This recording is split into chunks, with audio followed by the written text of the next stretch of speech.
سلام البنات، اليوم راح نعملوا مع بعض بريستيج النوغاتي مع كوكا جاتو. واش عندنا هنا 75 غرام كريم فريش، عندنا 75 غرام سكر، وعندنا 15 غرام عسل و15 غرام غلوكوز.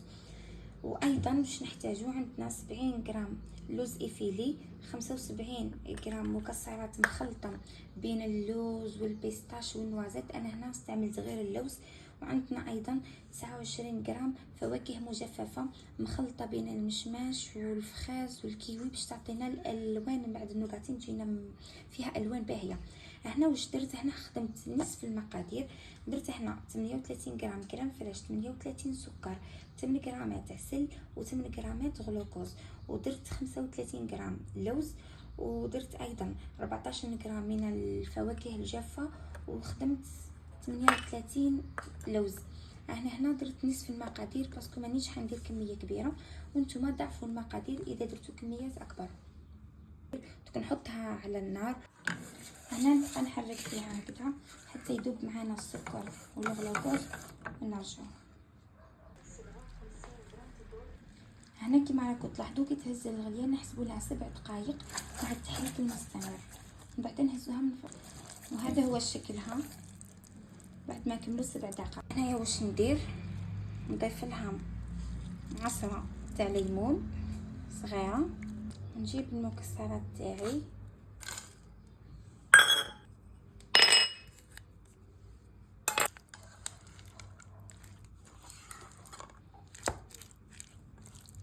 نجيب دوك مول السيليكون تاعي ونعمرو. تحطوا حاولوا هزوا هاد الالوان وحطوهم شغل في من تحت، وكملوا باللوز واللوزيفيلي. علاه هنا باش من بعد كي نديموليوهم راح نلقاو دوك الالوان المليحه باش تجينا باهيه النوغاتي. هنا بعد ما عمرت النوغاتي نتاعي في المول ندخلها دوك للفرن على 150 درجه. كي نشوفها بدات تغلي على الجوانب نحسب لها 7 دقائق ونخرجها من الفرن. الفرن لازم يكون شاعل مسبقا. وهنا بعد ما كملوا 7 دقائق كما راكم تشوفوا نغطس المغرف تاعي في الماء بارد ونرد هذا، نحاول نجمع الجوانب للوسط للحبه.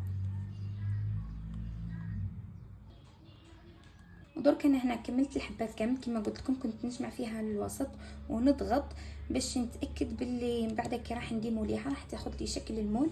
درك واش راح ندير، نحطها دوك في الثلاجه في الكونجلي تبرد مليح معنا وتشد روحها ونديموليوها بكل سهوله. انا هنا بعد ما جمدوا معايا نديموليوهم شوف بكل سهوله.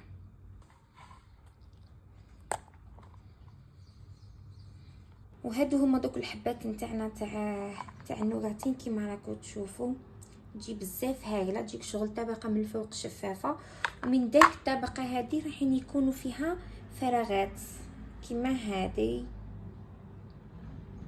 لا منا واش نروحوا نديروا حنا نعمرهم بالغلوكوز باش تجي الخدمه تاعنا نظيفه هكا بالطريقه هذيك شغل ونمسح.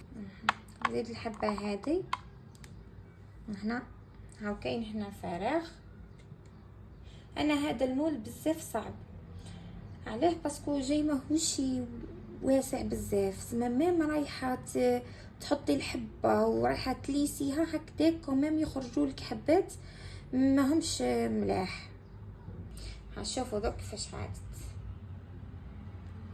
بول بنات دوك نبدا مع عجينه الصابلي. هنا عندي 250 غرام زبده، انا استعملت فلوريال تكون بحراره الغرفه. عندي قرصه ملح، عندي 30 غرام زيت، عندي 80 غرام سكر ناعم، 80 غرام نشاء، بيضه كامله، صفار بيضه، فانيلا. ونجمع هذا الخليط كامل بالفارينه. انا هنا واش راح نديرها بالكاكاو، حنزيد اضافه ملعقتين من الكاكاو ونكمل نجمع بالفارينه. هنا دوك على بركه الله نبدا نطلع هاد المقادير اللي حطيتهم. حطيت الزبده والسكر وقرصه ملح ونرجعوا مع بعض. انا بعد ما طلعنا الزبده مع السكر نزيد نضيف كميه قليله، درت غير 125 غرام زبده. انا قسمت المقادير اللي ذكرتها سابقا قسمتها على نصف. نعاود نطلع البيض ونرجع. وهنا بعد ما ضربنا البيض نروحوا درك نضيفوا النشاء. هنا نخلط باش يدخل النشا. انا هنا حابه اللون يكون فونسي.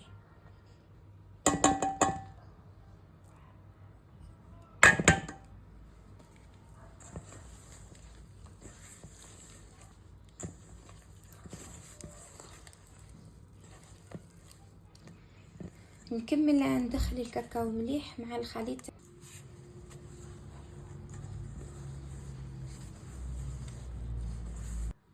وهذا هو القوام تاع العجينه تاعي اللي تحصلنا عليه، تكون طريه. ناخذ دوك التشكيل. هنا رشيت شويه فرينه وطرحت العجينه تاعي، وهذا هو المول اللي استعملته في هذا الكاطو. هنا كما راكم تشوفوا ونضغط. هنا العجينه ما تكونش رقيقه بزاف، هنا السمك تاعو هكذا. ما نحبش الطبقه تاع الصابلي تكون رقيقه بزاف، على خاطر ماه فاسيلمون جيست راح ينعضوا بعد راح تتكسر معنا حبه الصابلي بكل سهوله. من الاحسن تكون الحبه ماشي خشينه ماشي رقيقه خلاص كما راكم تلاحظوا. ودرك ندخلهم للفرن على 180 درجه. نرجعوا مع بعض. ها الصابلي تاعي بعد ما طاب. بولي فيه درك انا حندير غاناج بالشوكولا. عندي 50 غرام شوكولا امباسادور، وكملتها ب 100 غرام شوكولا نوار من الوجدان. نحطهم درك انا على حمام ماء يذوبوا، نجيو نكملوا المراحل الباقيه. واش نديرو هنا؟ هنا عندي 100 غرام كريم فريش، نزيدوا لها 75 ماء، وهنا كملناها ب 125 غرام من الكريم شانتيي. ونطلعوهم مع بعض. وهنا بعد ما طلعت معنا زدنا ضفنا الشوكولا بعد ما ذابت، ونعاودوا نطلعوهم. هذا هو الكناش تاعي بعد ما كملنا كما راكم تشوفوا. دوك نخليوه يتماسك. متماسك ما شاء الله، ما تسيحش كامل معانا. هنا الحشو الثاني واش عندنا فيه؟ عندنا كيلو فلفل، عندنا كيلو مكسرات. هنا راهي مكسرات مشكله بين البيستاش والنوازيت والكاجو والجوز واللوز. هنا حمصتهم ورحيتهم في الخشين كما راكم تشوفوا، في الخشين كامل. ونجمعها بلا كريم دو نوازيت. انا هنا استعملت هابي، ما تجينيش فرق كبير بينها وبين المرجان.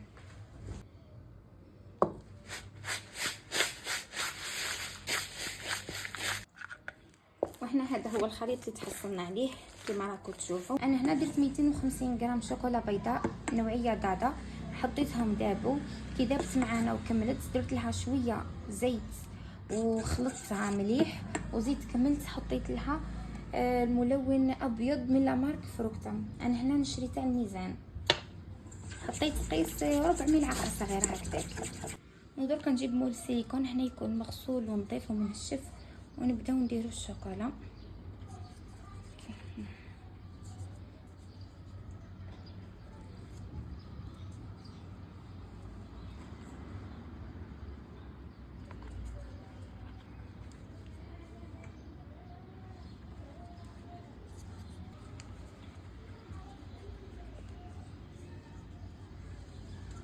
انا هنا نكمل درك الشوكولا تاعي بنفس الطريقه، ندخلها للمجمد ونزيد نعاود الطبقه الثانيه ونزيد نعاود الطبقه الثالثه، ونجيو نعمروه الكاطو تاعنا. درك نجيبو المول السيليكون تاعنا ونعمروه بلا كريم اللي وجدناها الاولى. هذه درك ندخلها المجمد تحكم راحه شويه على كريم، نعمروها بالحشو الثاني. انا هنا بالمغرف حاولت هكا ليسيهم مليح بالفراغ اللي كان تخلف لي عمرته، واذا ناقص كملوا عمروه بالكناش.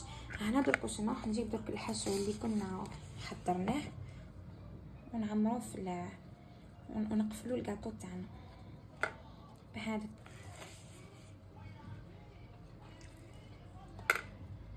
انا هنا نكمل كل الحبات نتاعي.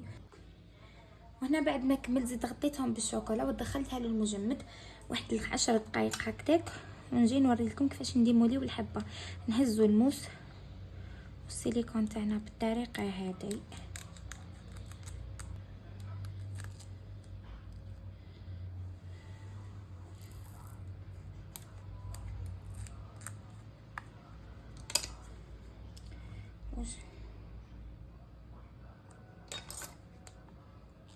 ندفعها تطلع الفوق.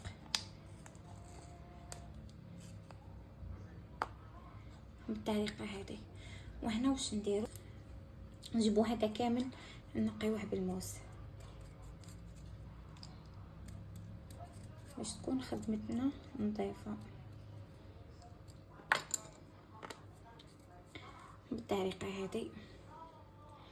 اذا نكملوا الحبات تاعنا كامل نديموليوهم ونروحوا لطريقه التزيين.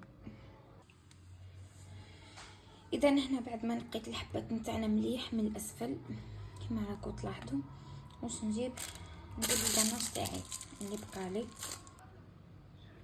هكذا بالطريقه هذه. نفس الشيء ندير هنا شويه تاع الغناش، ونزيد نجيب حبه تاع النوغاتين ونحطها هنا في الوسط بالطريقه هذه.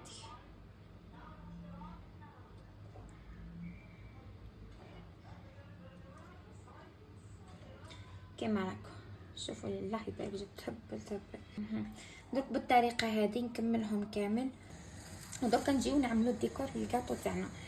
هنا واش عندي هنا حجر الجيود، انا عندي اللون المارون والمارون فونسي شويه دوري، وهنا عندي ثاني دوري حجر الجيود بعد الميزان، وعندي لاجولي. هنا واش رايحه ندير، انا هنا حطيت كميه من حجر الجيود لي مارون فونسي، وحطيت ايضا كميه من الدوري.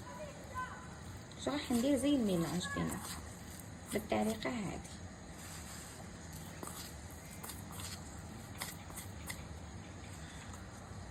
بالطريقه هذه ونجي دوك نزين الكاطو تاعي بيه. هنا هاد الفراغ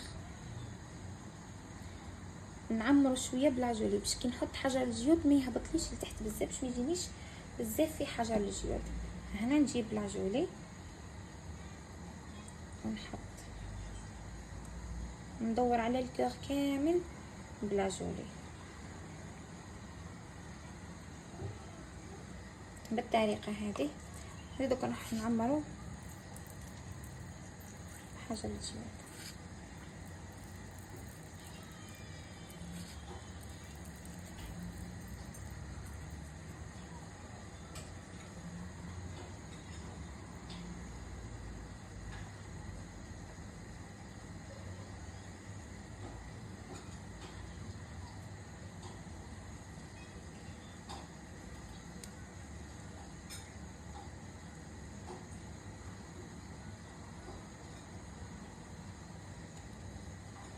انا هنا هذا الزائد اللي يكون لصق اللي في النوغاتين نرفضو.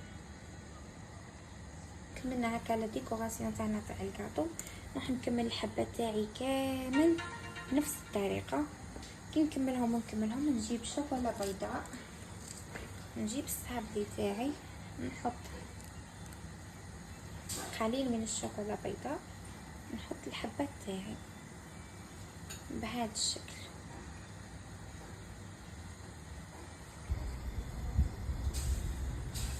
بهذه الطريقه. وكلمسه اخيره هنا حنحط القليل من الورقه الذهبيه.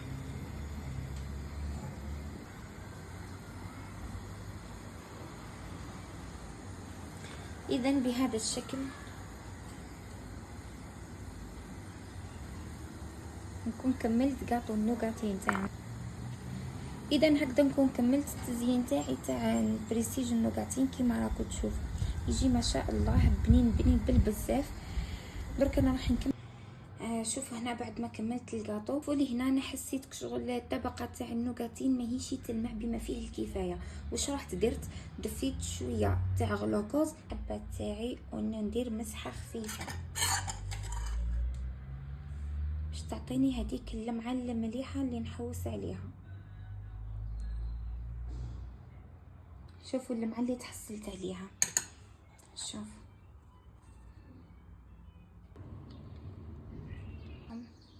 شوفوا لي هذيك اللمعه كي زدت لها مسحه خفيفه تاع غلوكوز.